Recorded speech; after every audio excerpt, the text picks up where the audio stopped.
Dear friends, welcome to Gallant IAS and I'm Justin. So, history optional, there are many concerns regarding choosing history optional. One tension is, whether it will be a trap in your civil service exam preparation journey,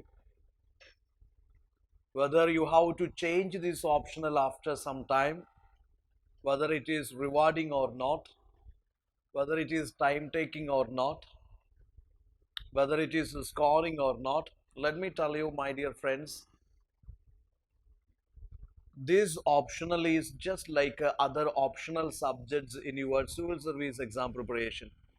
UPC is not at all a discriminatory body which gives marks for some optionals and which purposefully degrade some other optionals. It is not like that. The proof is, this year 2021 topper Suri Sharma, she topped this exam. She become or she secured all India rank, and her optional was history. So UPSC has no discrimination against any optional subject. In fact, scoring in optional, that is purely subjective. If you have your own innovative answers, that means you should not copy paste the answers of others and should not blindly apply your bookish knowledge.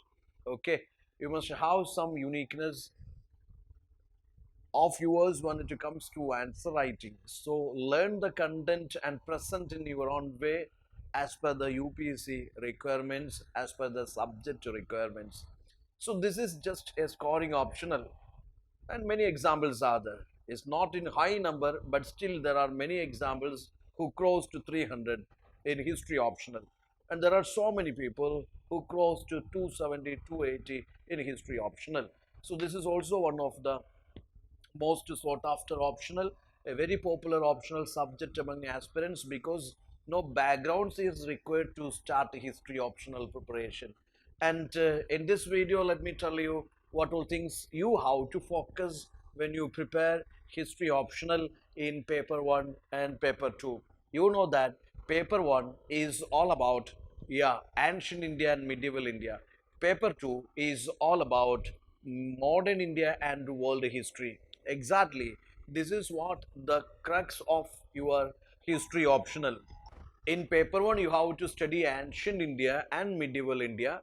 In paper 2, you have to study modern India and world history. Okay. And let me tell you some key things which you have to study in paper 1.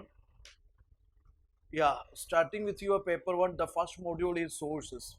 You know, the sources. So you should have a clear cut idea about various sources which help us. I mean, literary sources are there, archaeological sources are there.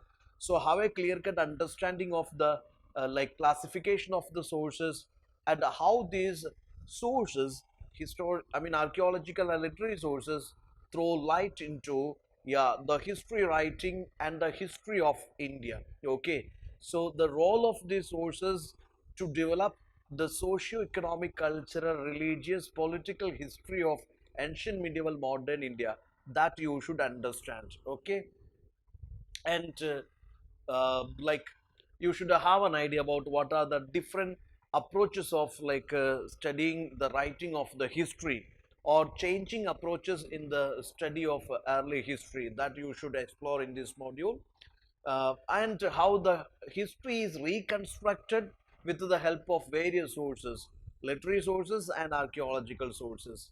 Okay, these concepts are important.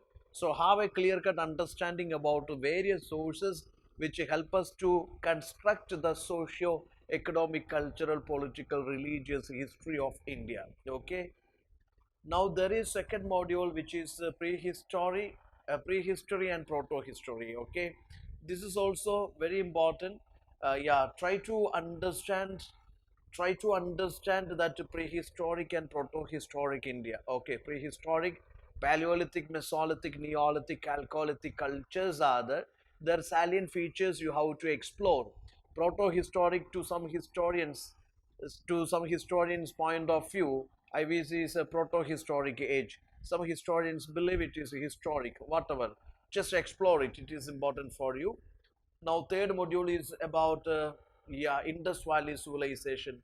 Here you have to understand, yes, like you should critically analyze the various features, social, economic, cultural, political, religious features of Indus Valley civilization.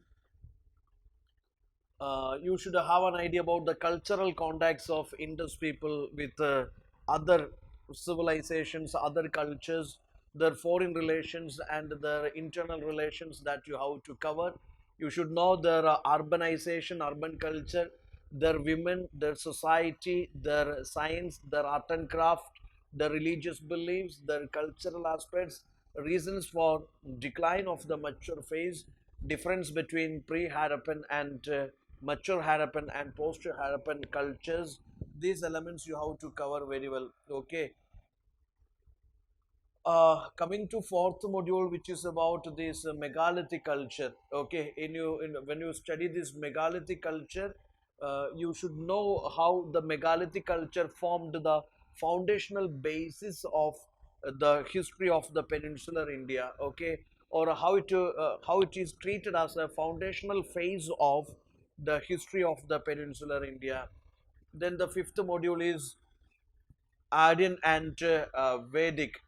Add an Vedic page where you study. Yeah, this is again you have to explore the continuity and change of the history, continuity and change of the Rigvedic socio-political, economic, cultural, religious history with that of later Vedic age. Okay, you should explore the Vedic sources here, the pattern of religion, religious practices here, or you should have an idea about the democratic elements of the political system of Rigvedic times, and you should have an idea about the elements of the continuity and change between early Vedic and later Vedic cultures.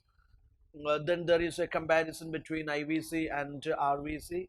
Okay, these things are very much important for you. Or there are different approaches in understanding the Vedic society, culture, and religion that also you have to explore here.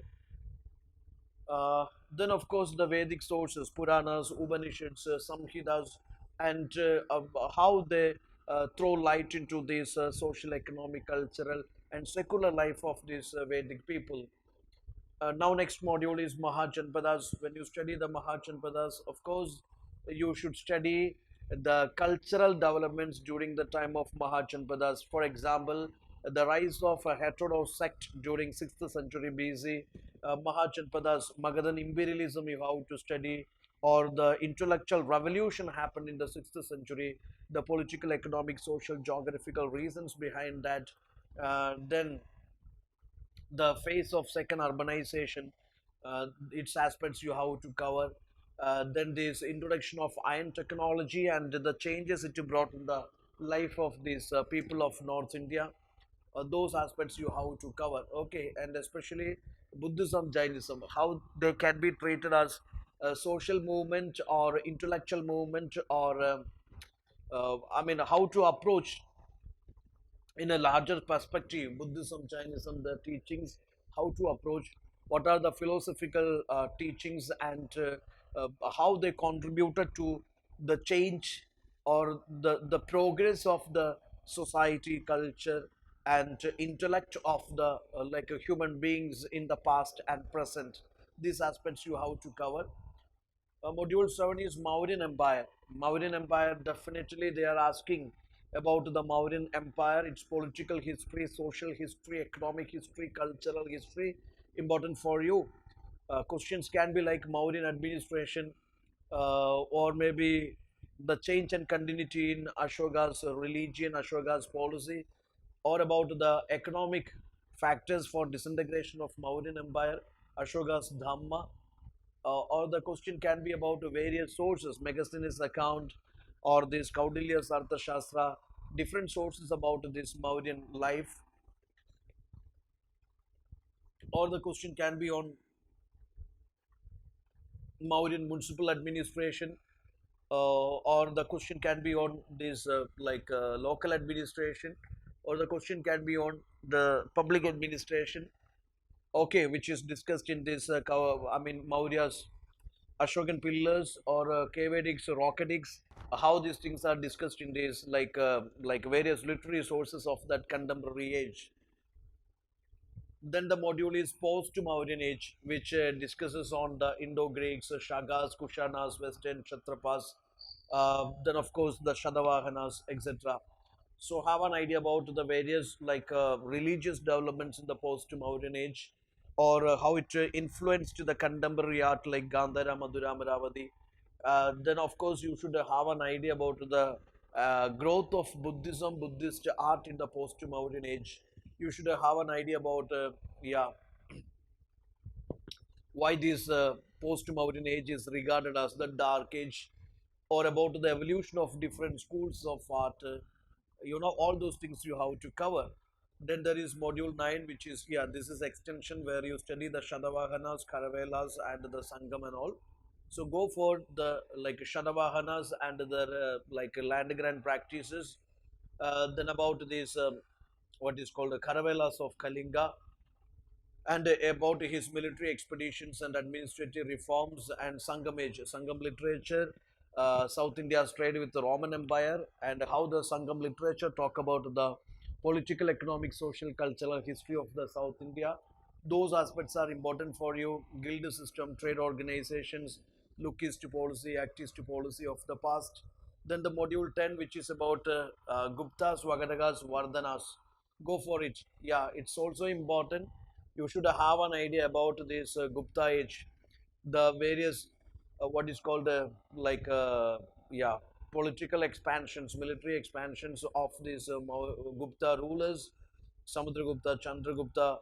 Yeah, the political relations with this outer side or outer world, or maybe the foreigners visits and their contributions, their ideas about this Gupta culture, Gupta society. Samudragupta, their administration, Gupta administration, Gupta feudalism, Samanta system, then this what is called Fahim's contributions, Fahim's ideas, administrative system, economic life, the common man's life, the subaltern history, all those things you have to cover very well. Then the educational institutions, education institutions and the growth of art and science and literature during Gupta's time, that is important for you. This age is regarded as the golden age. Why? Then have an idea about the regional cultures during Gupta age and post-Gupta age. Module 11 is about the regional cultures, regional states. Pallavas are there, Chalukyas are there, Rashtrakutas are there, Palas are there. Have an idea about their cultural contributions and about their administrative innovations. Okay, those things are important for you. Then module 12 in paper 1 section A, it's themes in early Indian history. So have an idea about this what is called yeah, cultural impact, India's cultural impact on Southeast Asia, or maybe India's science and technological development in the Gupta's age, or maybe various stages of the evolution of the temple architecture, or it's about the evolution of the educational system. All those aspects you have to cover up very well, which is very much important for you. So let me tell you, my dear friends, UPC has a strategy, UPC has a syllabus. We have to prepare according to the demand of the syllabus. It is not like everything under the sky you have to study. This is the way we have to approach the syllabus. This is the way we have to approach this history optional. Yes, paper 1, paper 2, they have definite syllabus, and they have certain core areas. And history, the advantage is it is a static subject. That is why this is always the old wine in the new bottle. Remember, this is the old wine in the new bottle. Okay, so the concept is same, the static concepts or topics are the same.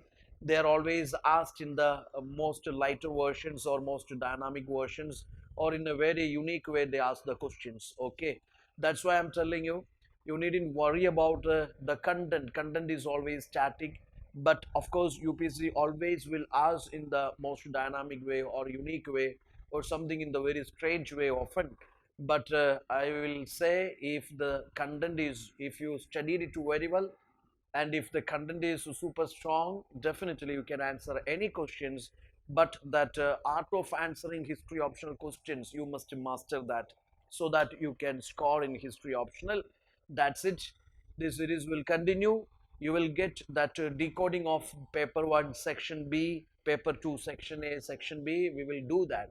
So stay tuned, and if you like this, please do share, comment, or subscribe, and wishing you all the best. Thank you.